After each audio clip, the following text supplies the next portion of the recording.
தொலைக்காட்சி நேயர்களுக்கு வணக்கங்கள். மற்றும் ஒரு வணக்கம் ஓம் டிவி நிகழ்ச்சியின் வாயிலாக உங்கள் அனைவரையும் சந்திப்பதில் மகிழ்ச்சி.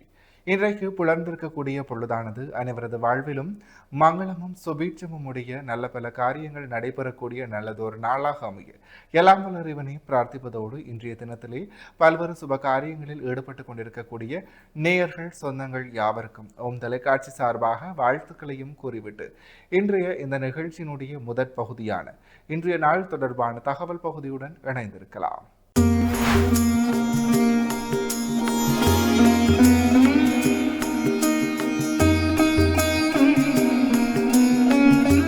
இணைந்திருக்கின்றோம் வணக்கம் ஓம் டிவியின் இன்றைய நாள் தொடர்பான தகவல் பகுதியுடன்.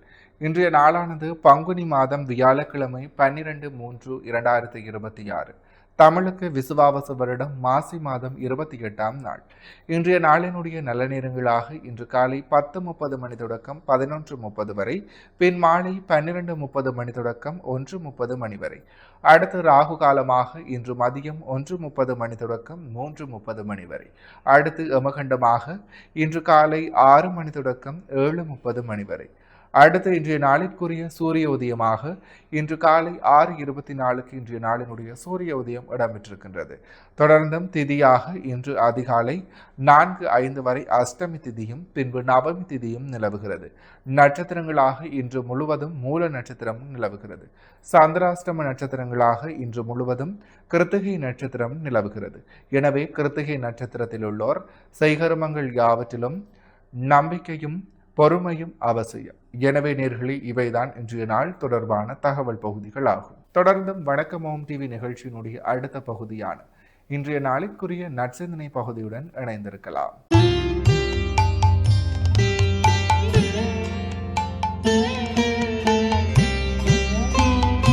ஓம் குரு பிரம்மா குரு விஷ்ணு குரு தேவோ மகேஸ்வரः குரு சாட்சாத் பரபிரம்ம தஸ்மை ஸ்ரீ குரவே நமஹ. ஓம் நமச்சிவாய. மேன்மைகள் சைவ நீதி விளங்குக உலகமெல்லாம். நோயற்ற வாழ்வே குறைவற்ற செல்வம். அந்த நோய் நொடி இல்லாத வாழ்வு இந்த உலக மக்கள் எல்லோரும் வாழ வேண்டுமென்று கலியுகத்தின் காந்தமலை ஜோதியாகிய சபரிமலை சுவாமி ஐயப்பனுடைய திருவடிகளை சிரம்தாழ்த்தி டான் தமிழொலி ஓம் தொலைக்காட்சி நேயர்கள் அனைவருக்கும் சர்வதேச இந்து மத குறிப்பீடம் அகில இலங்கை சபரிமலை ஸ்ரீ சாஸ்தாபீடத்தின் சார்பில் இனிய வணக்கங்களும் நல்லாசிகளும். இன்றும் மங்களகரமான விஸ்வாவசு வருஷம் மாசி மாதம் 28ஆம் நாள் 12/3/2026 வியாழக்கிழமை. இன்று மலர்ந்திருக்கின்ற இன்றைய பொழுதும் நம் எல்லோருடைய வாழ்விலும் எல்லா விதமான சிறப்புகள், வெற்றிகள், செல்வங்கள், நாம் தொடங்குகின்ற காரியங்கள் எல்லாம் நிறைவேற வேண்டி இஷ்ட தெய்வங்களை, குலதெய்வங்களை வழிபாடு செய்து பெற்றோர்கள், பெரியோர்கள், தாத்தா பாட்டி, அத்தை மாமா, வயதிலே மூத்தவர்கள், நமக்கு வித்தைகளை கற்றுக் கொடுத்த குருமார்கள், ஆசிரியர்கள், இவர்களையும் வணங்கி அவர்களுடைய அன்பையும் ஆசியையும் பெறுகின்ற பொழுது எந்த நாளுமே நமக்கு நல்ல நாளாக அமையக்கூடியது. இன்று குரு வாரம் என்று போற்றுகின்ற வியாழக்கிழமை. நம் இந்த வியாழக்கிழமைகளிலே ஆசாரசீராக ஆலயங்களிலே சென்று வழிபாடுகள் செய்து இந்த நவக்கிரகங்களுக்குள்ளே குபேர திசை என்கின்றதாகிய வடதிசை நோக்கி அமர்ந்திருக்கின்ற வியாழ பகவானுக்கு மஞ்சள் மலர்களாலே அர்ச்சனை வழிபாடுகள் செய்வித்து கொண்டல் கடலை நிவேதனம் வைத்து பிரார்த்தனை செய்து வழிபாடு செய்யலாம். அதேபோல சிவன் ஆலயங்களிலே தெற்கு நோக்கி யமனுடைய திசையாகிய தெற்கு நோக்கி அமர்ந்திருப்பார் தட்சிணாமூர்த்தி. அந்த தட்சிணாமூர்த்திக்கும் மஞ்சள் பட்டி சாத்தி மஞ்சள் மலர்களாலே அர்ச்சனை வழிபாடுகள் செய்து கொண்டல் கடலை நிவேதனம் வைத்து அடியவர்களுக்கு பிரசாதமாக கொடுக்கின்ற பொழுதிலும் எல்லா விதமான சிறப்புகளும் கிடைக்கக்கூடியது. நாம் இந்த இறை வழிபாட்டிலே ஆலயம் தொழுவது சாலமும் நன்று என்று நம் முன்னோர்கள் சொன்னார்கள். தினமும் நாம் காலை மாலையிலே ஆலய வழிபாடுகள் செய்ய வேண்டும். இப்போ எல்லாருக்கும் வேலைப்பளு, வெள்ளிக்கிழமையில் கூட கோயிலுக்கு போகிறது நேரமில்லை என்று சொல்லுகிறவர்களையும் பார்க்கிறோம். அந்த நேரத்தை நாம் உருவாக்கி கொள்ள வேண்டும். ஒரு 5 நிமிடங்கள் இந்த இறை வழிபாட்டிலே நாம் பிரார்த்தனை செய்ய வேண்டும். அன்றாடம் நாம் இந்த பிரார்த்தனை வழிபாடுகள் செய்கின்ற பொழுது நம்மை நாடி வருகின்ற தீமைகளெல்லாம் இந்த இறை அருளினாலே விலகிவிடுமாம். அவ்வாறு இந்த வியாழக்கிழமையிலே வியாழ பகவானையும் வழிபாடு செய்து தட்சிணாமூர்த்தியையும் வழிபாடு செய்வதோடு இந்த இஷ்ட தெய்வங்கள், எங்களுடைய குல தெய்வங்கள், அப்பாடைய அப்பா, தாத்தா, பரம்பரையாக வழிபட்ட தெய்வங்கள், பாரம்பரிய தெய்வம், குல தெய்வம் என்று போற்றுவோம். அந்த குல தெய்வங்களையும் வழிபாடு செய்கின்ற பொழுதிலும் எல்லா விதமான சிறப்புகளும் வாழ்வில் உயர்வுகளையும் தரக்கூடியது. இந்த இறை வழிபாட்டுக்கு செல்லுகின்ற பொழுது நாம் வெறுங்கையோடு போகக்கூடாது.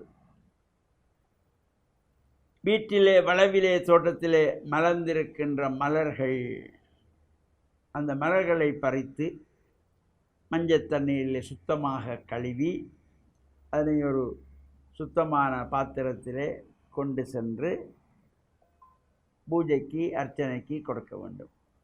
அவ்வாறு செய்யப்படுகின்ற பொழுது இந்த நாளும் மலர் கொண்டு செல்லுகின்றவர்களுக்கு எல்லா சிறப்புகளையும் கொடுப்பான். அதைத்தான் தமிழ் மூதாட்டி ஔவை அழகாக சொன்னாள். விநாயகப் பெருமானுக்கு தினந்தோறும் இவ்வாறு வழிபாடுகள் செய்கின்றவர்களுக்கு எல்லா விதமான சிறப்புகளும் கிடைக்கும்.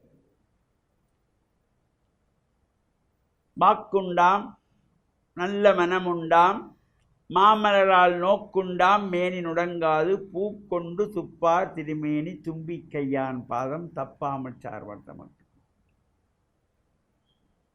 இவ்வாறு இந்த நல்ல எண்ணங்களோடு நாம் இறை வழிபாடுகளை செய்து இறையருளையும் பூர்ணமாக பெற்று மண்ணில் நல்ல வண்ணம் வாழ டான் தமிழொலி ஓம் தொலைக்காட்சி நேயர்கள் அனைவருக்கும் சர்வதேச இந்து மத குறிப்பீடம் அகில இலங்கை சபரிமலை ஸ்ரீ சாஸ்தாபீடத்தின் சார்பில் நல்லாசிகளை கூறிக்கொள்வதில் மனமகிழ்வு கொள்கிறோம்.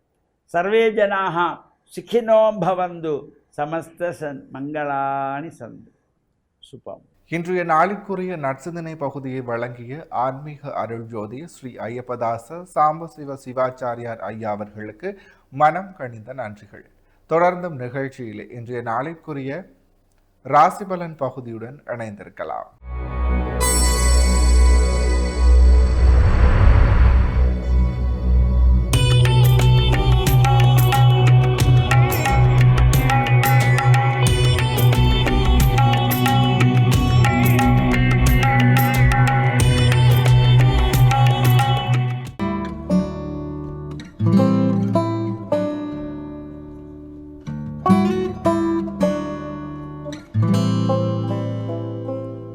ஓம் தொலைக்காட்சி நேயர்களுக்கு இனிய காலை வணக்கம். இன்றைய நாள் 12/3/2026. மேடராசி, அஸ்வினி, பரணி, கார்த்திகை ஒன்று கொண்டவங்களுக்கு இன்றைய நாளிலே சற்று மந்த நிலைகள் இருக்கும். தொழில் பிரச்சனைகள் இருக்கும். மன உளைச்சல்கள் இருக்கும். உடல் சோர்வு இருக்கும். நிதானம் தேவை. இடபராசி, கார்த்திகை 2, 3, 4, ரோகிணி, மிருகத்திடம் 1, 2 கொண்டவங்களுக்கு இன்றைய நாளிலே அலைச்சல் அதிகமாக இருக்கும். மனச்சஞ்சலங்கள் இருக்கும். உடல் சோர்வு நிலை இருக்கும். பண விரயங்கள் இருக்கும். மிதுன ராசி, மிருகத்திடம் 3, 4, திருவாதிரை, புனர்பூசம் 1, 2, 3 கொண்டவங்களுக்கு இன்றைய நாள் வெற்றி நாளாக அமையும். தொழில் முன்னேற்றம் உண்டு. பணவரவு உண்டு. எடுக்கின்ற முயற்சி வெற்றிகளை தரும். கடகராசி, புனர்பூசம் 4, பூசம், ஆயிலியம் கொண்டவங்களுக்கு இன்றைய நாள் வெற்றியும் மேன்மையும் தரும். தொழில் சார்ந்த முன்னேற்றம் சிறப்பாக இருக்கும். பணவரவு திருப்திகரமாக இருக்கும். சிம்மராசி, மகம், பூரம் உத்தரம் ஒன்று கொண்டு உங்களுக்கு இன்றைய நாளிலே சிறப்பும் அனுகூலமும் உண்டு, மனமகிழ்வு உண்டு, பணவரவு உண்டு, எதிர்பார்ப்புகளிலே வெற்றிகள் கிடைக்கும். கன்னிராசி உத்தரம் 2, 3, 4, அத்தம் சித்திரை 1, 2 கொண்டு உங்களுக்கு இன்றைய நாளிலே சற்று சிரமங்கள் இருக்கும், காரிய தடைகள் இருக்கும். எடுக்கின்ற முயற்சிகளிலே பொறுமையோடும் நிதானத்தோடும் செயல்பட வேண்டும். துலாம் ராசி சித்திரை 3, 4, சுவாரி விசாகம் 1, 2, 3 கொண்டு உங்களுக்கு இன்றைய நாளிலே தெய்வ அனுகூலம் உண்டு, தொழில் முன்னேற்றம் உண்டு, பணவரவு உண்டு, எதிர்பார்ப்புகள் வெற்றிகளை தரும். விருச்சிக ராசி விசாகம் 4, அனுசம் கேட்டை கொண்டு உங்களுக்கு இன்றைய நாள் மேன்மையின் நன்மையின் தரும், தொழில் முன்னேற்றம் உண்டு, பணவரவு உண்டு, எடுக்கின்ற முயற்சிகள் நல்ல அனுகூலங்களை கொடுக்கும். தனுசு ராசி மூலம் பூராடம் உத்திராடம் 1 கொண்டு உங்களுக்கு இன்றைய நாள் நன்மையும் மேன்மையும் தரும், தொழில் முன்னேற்றம் உண்டு, பணவரவு உண்டு, எதிர்பார்ப்புகளிலே வெற்றிகள் கிடைக்கும். மகர ராசி உத்திராடம் 2, 3, 4, திருவோணம் அவிட்டம் 1, 2 கொண்டு உங்களுக்கு இன்றைய நாள் நல்ல சிறப்புகளை தரும், தொழில் முன்னேற்றங்களை தரும், பணவரவு திருப்திகரமாக இருக்கும். கும்பராசி அவிட்டம் 3, 4, சதயம் புரட்டாதி 1, 2, 3 கொண்டு உங்களுக்கு இன்றைய நாள் நல்ல அனுகூலங்களை கொடுக்கும், தொழில் மேன்மைகளை கொடுக்கும், பணவரவு திருப்திகரமாக இருக்கும். மீனராசி புரட்டாதி 4, உத்திரட்டாதி ரேவதி கொண்டு உங்களுக்கு இன்றைய நாள் சிரமங்கள் இருக்கும், தடைகள் இருக்கும், உடல் உபாதைகள் இருக்கும். எடுக்கின்ற முயற்சிகளிலே பொறுமையோடும் நிதானத்தோடும் செயல்பட வேண்டும்.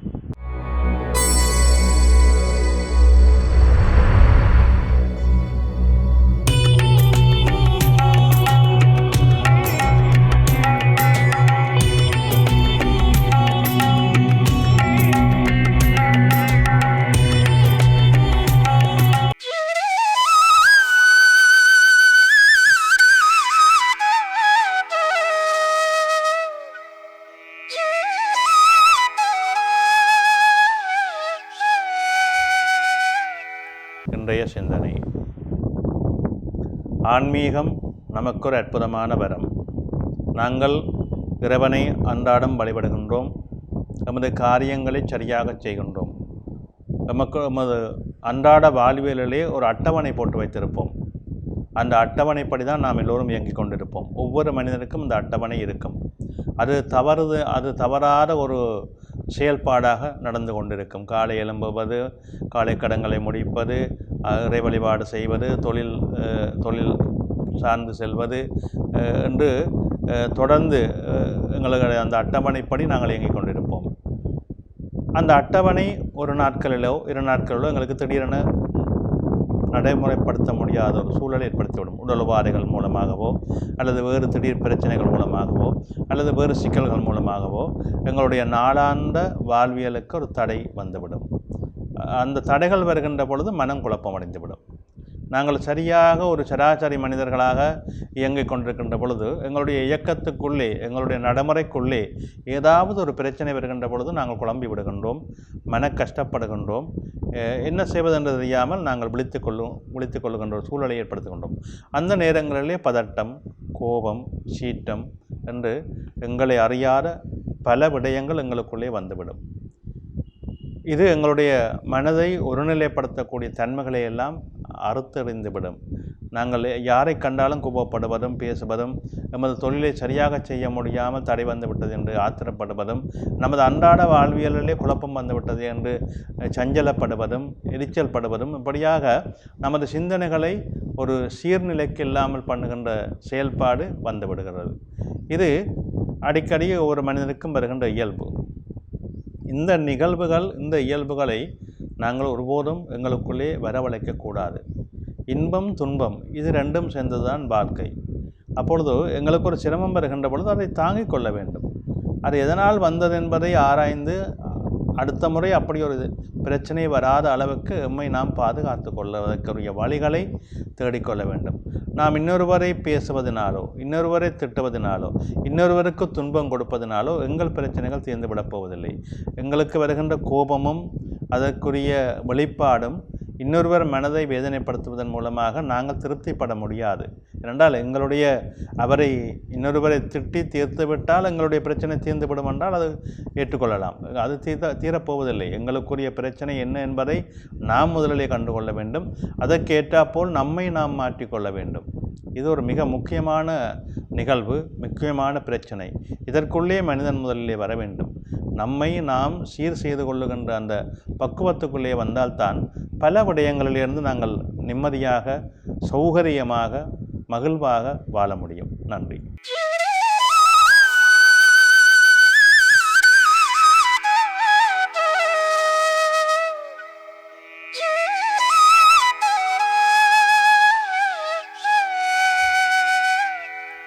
இன்றைய நாளிற்குரிய 12 ராசிகளுக்குமான பொது பலன்களை சிறப்பான முறையில் வழங்கிய ஸ்ரீ ராமதேவலோகீஸ்வர குருக்கள் ஐயா அவர்களுக்கு மனம் கனிந்த நன்றிகள்.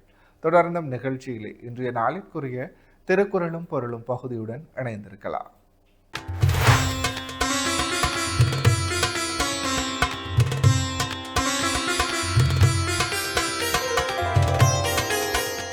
இணைந்து கொண்டிருக்கின்றோம் வணக்கம் ஓம் டிவியின் திருக்குறளும் பொருளும் பகுதியுடன். அந்த வகையில் இன்றைய நாளினுடைய குறளும் பொருளுமாக, அறத்திற்கே அன்பு சார்பென்ப அறியார், மரத்திற்கும் அதே துணை. இக்குறளினுடைய பொருளாக, அறியாதவர் அறத்திற்கு மட்டுமே அன்பு துணையாகும் என்று கூறுவர். ஆராய்ந்து பார்த்தால் வீரத்திற்கும் அதுவே துணையாக நிற்கின்றது. இக்குறளையும் பொருளையும் மீண்டும் ஒருமுறை பார்க்கலாம். அறத்திற்கே அன்பு சார்பென்ப அறியார், மரத்திற்கும் அதே துணை. இக்குறளினுடைய பொருளாக, அறியாதவர் அறத்திற்கு மட்டுமே அன்பு துணையாகும் என்று கூறுவர். ஆராய்ந்து பார்த்தால் வீரத்திற்கும் அதுவே துணையாக நிற்கின்றது. எனவே நேர்களே, இவைதான் இன்றைய நாளிற்குரிய திருக்குறளும் பொருளும் பகுதியாகும். இன்றைய நாளிற்குரிய அனைத்து வணக்கமும் டிவி பகுதிகளும் நிறைவேறியது. மற்றமோர் வணக்கமும் டிவி நிகழ்ச்சியின் வாயிலாக உங்கள் அனைவரையும் சந்திக்கும் வரையில் உங்களிடத்திலிருந்து விடைபெற்று செல்கிறேன். நன்றி, வணக்கம்.